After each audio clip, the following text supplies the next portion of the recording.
Hey everyone, Golden Ninja 3000 here again. Today I'm reviewing LEGO Marvel What If set number 76194, Tony Stark's Sakaarian Iron Man. The set has 369 pieces, 3 minifigures, and it retails for $35 in the US. I was really looking forward to this set because even though it is yet another Hulkbuster, I really liked the colors on it and I was super excited for those exclusive minifigures. Here's Tony Stark from Avengers 1. This is a great minifigure to get, and I think it's quite clear from this figure that it's like, what if Tony Stark landed on Sakaar after going through the portal to defeat the Chitauri? And then I'm guessing he becomes the Grandmaster's champion and builds a Hulkbuster out of scrap. So I'm really excited for that episode, but what I don't like about this minifigure is that alternate face. It does not fit at all that heads-up display print with like a casual Tony Stark, so I really would have loved to see a new face print here, especially because it's been like 3 years since we got a new Tony face print. Valkyrie is looking incredible in this set. I love this figure. It was a very nice surprise because honestly, even if I had known about this episode idea beforehand, I wouldn't have expected that Tony would run into Valkyrie. But this is a much needed improvement to her Thor Ragnarok costume. It just sucks that we still don't have a minifigure of her in like her white like Valkyrie armor. But I really like the torso print here. The face print is even better than it was last time. I especially love like the blue eyeshadow detailing. She has a cooler sword. She has a bottle of alcohol and that same hairpiece, which I don't think works super well. I think the Rey hair in like black would work a lot better. But she does have a similar cut cape. It seems longer than the last one though, the 2017 figure, and she has some great back printing as well. This is also the only set to include the Watcher, who is basically the main character of What If because he's narrating the entire show. I love that face print. I feel like that's a very detailed expression. I really, really like it, especially in person. Torso is very good as well. He has, like one sleeve missing. And the cape is cool, but it's kind of weird because this is like like the softer cloth, but then this is like the traditional papery Lego cloth. He does have some cool back printing. I'll just lift up that cape. That's honestly more detailed than I was expecting on the back. The one thing I don't like about this figure is that the Watcher has a very bulbous head. The other Watchers had large heads in Guardians of the Galaxy 2, and even on the box of this set, you can see like how big the Watcher's head is. I'm sorry, it's so up close. But it's pretty big, so I honestly would have loved to have seen LEGO reuse the Thanos Big Fig head mold for the Watcher, because if you put like a head this size on this minifigure, I think it would be absolutely perfect. So if you guys watched my Captain Carter and the Hydra Stomper set review, you'll know that I wasn't thrilled with the first Marvel What If set, so I had high hopes for this one. I'll tell you right off the bat, it did not live up to those high hopes, but I still love the appearance of this mech. This is my favorite part of it by far. I just love like the junkyard appearance and like a bunch of random colors. It's also got a transformation feature, which is what all the wheels on the back are for, but we'll save that for the end.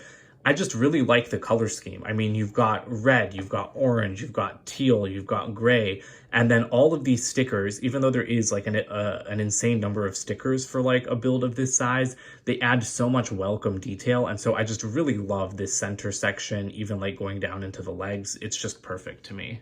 So we might as well start in the center. Like I said, a lot of stickers. There's a sticker there, there's one there, there are 2 on these flags, there's one up here. Luckily, the Hulkbuster face is still printed. But I think that, again, the mix of colors looks great, and we do have like those kind of Kirby-esque designs from Ragnarok. Now, the way you get into this mech is interesting because it's not like some of the other Hulkbusters. This piece folds down, but it's kind of like segmented in multiple places, and you can also move the flags in and out. You've also got a very nice stickered control panel in there, which was surprising to see because the Hydra Stomper had no controls, which is something that irritated me. And I will be doing a full comparison on them, so I'll try not to compare them too much in this episode, or sorry, in this video. Sorry, I was just thinking about what if episodes in my head. But you can put Tony, if you just lift up the head of that Hulkbuster, you can put him in there, and he does attach with studs, which I always like to see. The annoying part is like this piece. Because it's hinged here, if you push it too far, like this piece just like goes straight up, and I don't like that. It can be like hard to position it perfectly. And it's very gappy. You can see Tony in there, and I wish that was covered up. I don't know how, like you would have to build it differently, but it's just so gappy. It's really annoying. The other part that's really freaking annoying that I hate about this set is the way that the helmet is like attached to the body, because when you put it down, it brings up this spoiler piece at the back, which is used in the transformation. And that is really irritating to me because like you should be able to just open and close this thing easily. So because these things are linked, you have to like manually put it back down. So every time you like open up the head, it's going to bring that piece back up. And it's just, again, it's infuriating. I really wish that that wasn't there. And the other thing is that when it's fully closed, the head sits super low. So like the print of the helmet is like almost masked if you're looking at this head on. And I really don't like that appearance. I really wish it like stayed up a little bit better. And I wish you could move it forward so that its chin was like resting on this piece instead of tucking underneath it. I also don't love the limbs on this thing. They look good. These are very chunky, like the Hydra Stomper. But one thing I don't like is just because like the groin area, for lack of a better term, goes down so low, you can't bring these any closer to the body. It's always like sitting, like it's squatting, which I think is really awkward. And so you can, you know, like you can move them here, and so you can like get it to kneel almost, but that's still not like getting like a straight leg appearance. And so that does bother me. Like I said, the legs are well detailed, move the arms out of the way, but like the sides don't have any stickers or anything. Even though the set has a lot of stickers, I would have loved to see some detail over here because I just feel like it's kind of plain compared to the front of the mech. But the feet are built very well. I like the interlocking tiles, and these do have ankle joints, but they are like slightly restricted going up to the front and then to the sides. The other leg does have some color differences because this is, you know, again, a scrapyard mech, but other than that, it's just exactly the same. Now for the arms. This thing has really like large shoulders, which again have stickers on them, and they are two different colors. There's actually different pieces used for the teal and orange sides, which I thought was really interesting, makes it even more asymmetrical.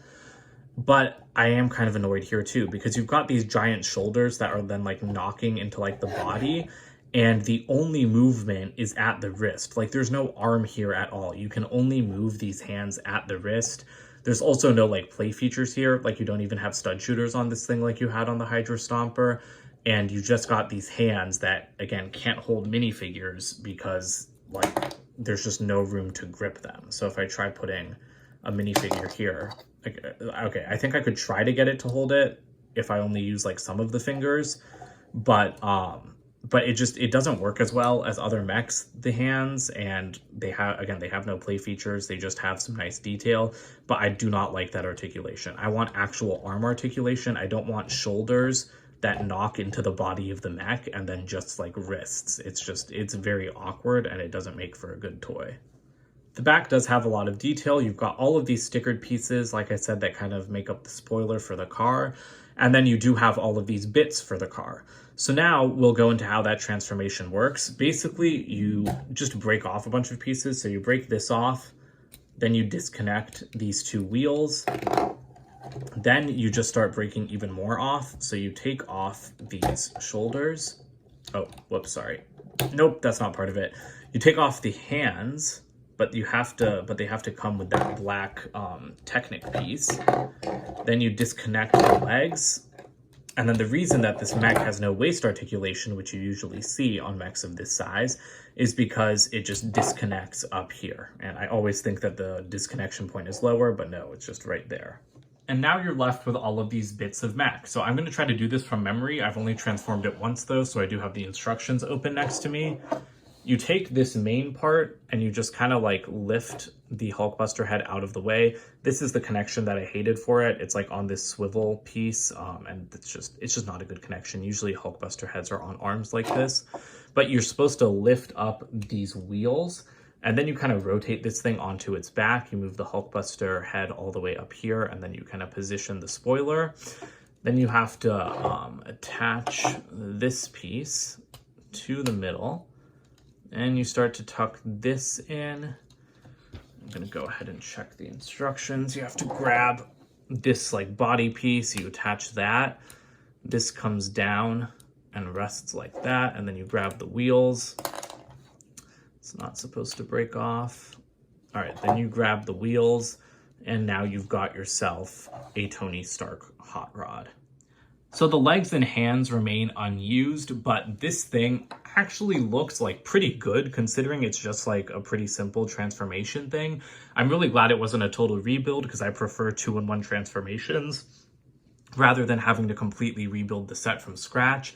And again, all of the sticker detail still looks great here. The wheels look really nice. I love this color used for the tires. Even the Hulkbuster head stays back there, which I think looks great. I don't know if if the mech is going to be able to do this in the show, but I think it'd be kind of funny if it doesn't and Lego just invented this. But you do have a little place to sit Tony right down there. And what I love about this is no matter what configuration you're in, he still has a control panel. So that's very nice because, like I said, that often goes overlooked. So even though this is a really weird little like side build, I think it works out pretty well and it looks great. Here are the very few extra pieces and the empty sticker sheet to give you guys an idea of just how many stickers went on to such a small mech. Here's the box for this set. Beautiful what if box art. I love it. And you've got, all of the Sakaar junkyard details at the back. Interestingly, Valkyrie is the actual size figure on this one. And then on the other side, it shows that you can rebuild the mech into a race car, which is, again, a great feature that I'm really glad was added. The instruction manual for this set is a pretty decent size, but surprisingly, it doesn't have an ad for the other What If set at the back, the Captain Carter and the Hydra Stomper set. It's just the Infinity Saga sets, so I think that that's really weird because you'd think that they would advertise the other set from this show. Overall, I feel like this set is a mixed bag. I expected more from it. I expected more from both of the mechs, but again, I'll save that for the actual comparison video. It's just that Lego's been making these things for years. I honestly would have expected better from them on like things as simple as arm articulation. So that's a letdown for me. I don't think this mech is like the best because the legs are restricted in movement, the arms are restricted in movement. But I love that it can transform into a car. That's something new. That's something different. I like that Lego's trying different things, but at the end of the day, they're still making another Hulkbuster. And I think this is the weakest Hulkbuster out of all of the ones that they've made so far in terms of like being a mech. I think it looks amazing. I will keep it built. I'm going to like put it on display somewhere just because I love that color scheme. I was very unsure about it when we saw images, but I think it's like a real winner. But I mean, again, even like things as simple as like the helmet closing down over like Tony's face, having it lift up the spoiler on the car every single time, stuff like that is freaking annoying and shouldn't be an issue on like things as simple as that shouldn't be an issue on sets of this size when they're like the same style of mech that Lego's been making for so long. So I can forgive like some of the issues on the body because like you have to compromise so that it can have that car transformation feature, but like the legs and the arms shouldn't be having those problems. So that's what I feel about this set. Let me know what you guys think and stay tuned for that comparison video so you guys can decide for yourself which set is better. Don't forget to comment, like, and subscribe, and check out my website, goldenninja3000.com, and I'll see you guys with more videos soon. Bye for now.